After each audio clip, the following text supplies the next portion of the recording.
Class 11th, welcome back to our channel Shikshak Junction, क्योंकि अब नहीं तो कब। This is Ayushi Agrawal and yes we will continue our topic on the enzymes. चलो एक क्वेश्चन से स्टार्ट करती हूँ। आज बहुत टाइम के बाद फिर से क्वेश्चन लेकर आई हूँ मैं आप सबके लिए। हम इतना एंजाइम्स के बारे में पढ़ रहे हैं, इनफैक्ट पूरा का पूरा चैप्टर उस एंजाइम्स के लिए हमने डिवोट कर दिया। अभी तक हमने ये नहीं पढ़ा या अभी तक हमें ये नहीं पता चला कि ये एंजाइम्स आखिरकार इतने ज़रूरी क्यों हैं। मैंने आपको फर्स्ट लेक्चर में मतलब ओवरव्यू में बताया था, these enzymes work as biocatalyst. इसका मतलब तो बता दिया था, लेकिन एक्चुअली में इनकी क्या फंक्शनिंग होती है, कैसे ये काम करते हैं, ये अभी तक हमने नहीं देखा।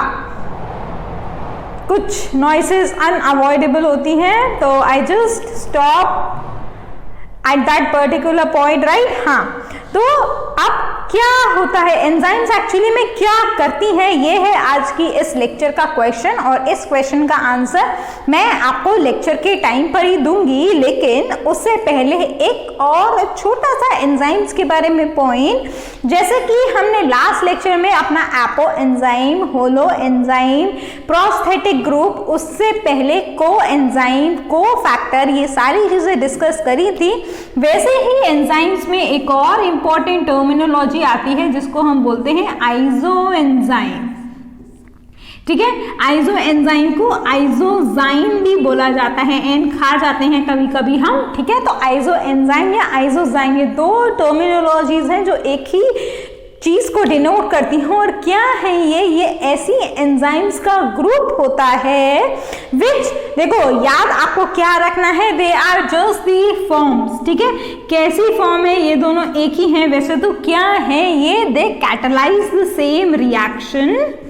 फिर डिफरेंस क्या है ना, जब सेम रिएक्शन कैटालाइज कर रही हैं तो फिर हम इनको अलग अलग क्यों पढ़ रहे हैं, मतलब ऐसा स्पेशल नाम क्या है, because they differ in their amino acid at some of the positions. By now you must be very clear in your mind that the enzymes are the protein molecules, and protein molecules totally function upon their arrangement or their conformation, right। जो polypeptide की sequence होती है उसी के ऊपर हमारा पूरा protein का मॉलिक्यूल काम करता है।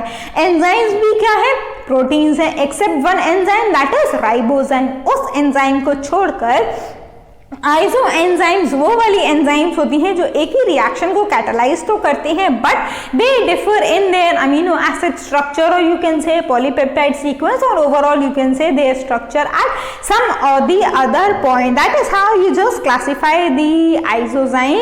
एक और इंपॉर्टेंट बात, ये जो आइसोजाइम होती हैं ये सेम ही स्पीशीज में प्रेजेंट होती हैं। ऐसा नहीं है कि आप एक तरीके की एंजाइम को ह्यूमंस में और दूसरी तरीके की एंजाइम्स को मंकी में कंसिडर करें। No, if you are considering within the humans, these isozymes exist within the humans because they are catalyzing the same reaction. The difference is only in their amino acid structure. These are the isozymes. अब example के बिना तो हमारी बात बनती नहीं है, तो इस केस में अगर आप एग्जाम्पल्स की बात करें तो होती है LDH, एक एंजाइम जिसका अगर पूरा नाम लिखें आप तो होता है लैक्टेट डिहाइड्रोजिनेज। ठीक है, अब लैक्टेट डिहाइड्रोजिनेज का काम अगेन फिर से कहां पर आता है, हमारा पायरुवेट को लैक्टेट में कन्वर्ट करने में इसका काम आता है, लैक्टेट या लैक्टिक एसिड का। वो भी आप अपने एरोबिक और एनारोबिक रेस्पिरेशन में अगेन जब हम सेलुलर मेटाबॉलिज्म पढ़ेंगे तब आपको ये सारी चीजें काम में आएंगी, तभी आप एंजाइम्स का मेन रोल एक्चुअली में वहां पर पढ़ पाएंगे। तो लैक्टेट डिहाइड्रोजिनेज LDH का जो काम होता है वो होता है to convert the pyruvate into the lactate or the lactic acid, but there are 5 types of LDH that are present within the human beings and they differ in their amino acid sequence. For example, they are present differently in the form in heart, in muscles, बाकी अलग अलग जगह पर LDH अलग अलग form में present होती है। So this is all about this isozyme और isoenzyme। ठीक, चलो अब बात करते हैं उस क्वेश्चन की जो मैंने आपसे लेक्चर के स्टार्टिंग में पूछा था, आखिरकार ये एंजाइम करती क्या है, व्हाट एंजाइम डज। ठीक है, ये था हमारा क्वेश्चन। इसी क्वेश्चन का आंसर मैं देने वाली हूं आपको इसी लेक्चर में, दूसरा लेक्चर नहीं देंगे उसके लिए, इसी लेक्चर में आपको बताऊंगी। देखो क्या होता है, ठीक है। सबसे पहले तो आपको पता होना चाहिए कि ये केमिकल रिएक्शन कैसे काम करती है, ठीक है। बेसिक से पढ़ेंगे हम केमिकल रिएक्शन क्या होती है। केमिकल रिएक्शन आप उसको बोलते हैं जब you have the fraction of reactants and into these reactants what you have the collision. Because of the collision you are getting the intermediate products and finally you are getting the product. That is what a chemical reaction denote. ठीक, क्या बोला मैंने, chemical reaction किसको बोलेंगे हम, जहां पर कुछ फ्रैक्शन ऑफ रिएक्टेंट्स के कोलिजन हो रहे हैं आपस में और उनसे मिल रहा है हमें हमारा प्रोडक्ट, उसको हम बोलते हैं केमिकल रिएक्शन हो रही है। बट पहले ही लिख दिया मैंने यहाँ पर फ्रैक्शन ऑफ रिएक्टेंट, जो रिएक्टेंट पूरा का पूरा प्रेजेंट होता है वो एज इट इज रिएक्ट नहीं कर जाता, उसका थोड़ा सा फ्रैक्शन रिएक्ट करता है और फिर वो हमें देता है हमारा प्रोडक्ट। अब एंजाइम्स का इसमें क्या रोल आया, ये तो हो गई हमारी केमिकल रिएक्शन की बात। एंजाइम्स का जो रोल आता है वो आपको समझ में आएगा एक ग्राफ से। वो ग्राफ आप लोग चाहें तो अपनी नोटबुक्स में भी बना सकते हैं। This is the graph which in turn will show the reaction portion। कैसे रिएक्शन का पोर्शन या कैसे आपको समझ में आएगा, देखो मैं दो ग्राफ्स बनाने वाली हूँ यहाँ पर और उन दोनों ग्राफ से ही आपको जो चीजें हैं वो समझ में आ जाएंगी। This is one graph where what you have the S stands for the substrate or the reaction, then you have the P stands for the product, ठीक है। इधर x एक्सिस पे जो चल रहा है वो चल रहा है हमारा energy, that is obviously gives free energy. हम डिस्कस और भी करने वाले हैं कैसे हमारी इसकी एंजाइम की जो कैटालिसिस होती है वो कैसे इक्वेशंस के थ्रू हम सॉल्व कर सकते हैं, वो हम देखने वाले हैं। और ये वाला जो हमारा इधर है that is the reaction coordinate, ठीक है। जैसा कि मैथ्स में आप लोग करते आए हो वैसा ही आपको यहाँ पर भी करना है। अब ये तो हो गया एक ग्राफ, जो दूसरा ग्राफ होगा उससे आपको डिफरेंस समझ में आएगा क्या है। दूसरा ग्राफ है कुछ इस तरीके से,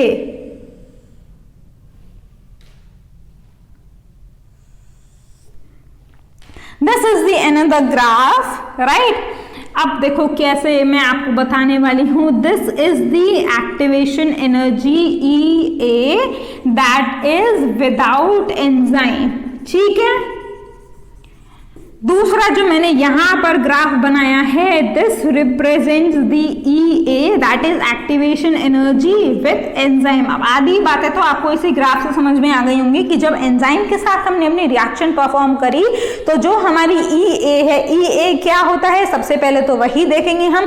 EA is nothing but it is the activation energy. अब एक्टिवेशन एनर्जी क्या होती है, आगे ना क्वेश्चन मार्क है ना, क्या होती है ये, देखो इसी ग्राफ से सब कुछ आपको समझ में आने वाला है। आपने देखा पहले मान लो ये वाला ये चीज प्रेजेंट नहीं है, ठीक है। ये by now you must be able to understand that जब हमारा सबस्ट्रेट जो है, जो हमारे रिएक्टेंट्स हैं उसके जो फ्रैक्शंस कोलाइड करते हैं तो they require some amount of energy in order to form the product, and that particular energy is higher than the combined energy of the substrate and the product। उसी को आप बोलते हैं एक्टिवेशन एनर्जी। और वो एनर्जी किसके लिए चाहिए, ट्रांजिशन स्टेट को रीच करने के लिए चाहिए। ट्रांजिशन स्टेट क्या होती है, देखो मान लो एक सबस्ट्रेट आपके पास अवेलेबल है, कुछ रिएक्टेंट्स आपके पास अवेलेबल हैं, वो प्रोडक्ट्स में कन्वर्ट करने जा रहे हैं, तो एक इंटरमीडिएट स्टेज बनती है पहले, उससे फाइनल प्रोडक्ट बनने से पहले उस इंटरमीडिएट स्टेज तक पहुंचने के लिए उन्हें जो स्टेज क्रॉस करनी पड़ती है उसको आप बोलेंगे ट्रांजिशन स्टेट। ट्रांजिशन स्टेट नाम से ही क्लियर हो रहा है, ट्रांजिशन मतलब substrate is getting transmitted into the product and that particular state it is known as the transition state. This particular lecture is very important, that is why I am going very slow so that you must understand this particular graph. अगर graph समझ में नहीं आया तो आगे की चीजें भी समझ में नहीं आएंगी, ठीक। ये है इस लेक्चर की गंभीरता, आपको समझनी पड़ेगी, ठीक है। अब क्या हुआ जब हमारा एंजाइम प्रेजेंट नहीं था, तो ये जो एनर्जी चाहिए उसको ट्रांजिशन स्टेट तक पहुंचने के लिए या इंटरमीडिएट स्टेज को बनाने के लिए वो ज्यादा है as compare to the energy that is required in the presence of the enzyme. This is the basic difference. That is why in the very first lecture I have told you that enzyme catalyses the reaction. अब इसके साथ में मैं एक और line जोड़ूंगी, enzymes catalyses the reaction. That means they somehow lower the activation energy without shifting the equilibrium of the reaction. एक reaction को प्रोडक्ट में कन्वर्ट करने के लिए इक्विलिब्रियम स्टेज चाहिए होती है. आपने आपकी केमिस्ट्री में पढ़ा होगा पहले भी. तो एंजाइम्स उस इक्विलिब्रियम को डिस्टर्ब नहीं करती. यहां पर भी इसी समय पर इक्विलिब्रियम आया, एंजाइम्स के साथ में भी इसी टाइम पर इक्विलिब्रियम आया. उसने क्या किया, सिर्फ वो एनर्जी गैप जो पहले ज्यादा था अब बस वो कम कर दिया जिससे कि रिएक्शन तेजी से आगे बढ़ सके. Why? Because higher activation energy corresponds to the slower rate of reaction. Inversely proportional है activation energy and rate of a reaction. समझ में आ गई चीजें? फिर से एक बार शॉर्ट में बता रही हूं एंजाइम क्या काम करेगी. Enzyme just catalyzes the reaction or fasten the speed of a reaction. How? By decreasing the activation energy of a reaction. Enzyme does not shift the equilibrium of a reaction. Take a pen and just note this particular point. Enzymes not at all shift the equilibrium, they just decreases the activation energy gap. Right वो activation energy कौन सी energy है, जो इस ES, ये है हमारा intermediate product जो बन रहा है बिफोर फॉर्मिंग द प्रोडक्ट. यहाँ तक पहुँचने के लिए, जो ट्रांजिशन स्टेट तक पहुँचने के लिए उसको एक्टिवेशन एनर्जी चाहिए, उसको बस एंजाइम कम कर देती है. और higher the activation energy slower will be the rate of reaction. जितनी ज़्यादा एनर्जी चाहिए होगी एंजाइम उतने ही धीरे तो काम करेंगे. ऐसे भी बोल सकते हो आप, जितना ज़्यादा स्लोप होगा आपकी स्पीड चढ़ते समय उतनी कम हो जाएगी. अगर आप नीचे उतर रहे हैं तब बढ़ेगी स्पीड, लेकिन अगर आप चढ़ रहे हैं, आपका स्लोप है, तो obviously your speed will decrease. That is how the enzymes fasten up the speed of a reaction.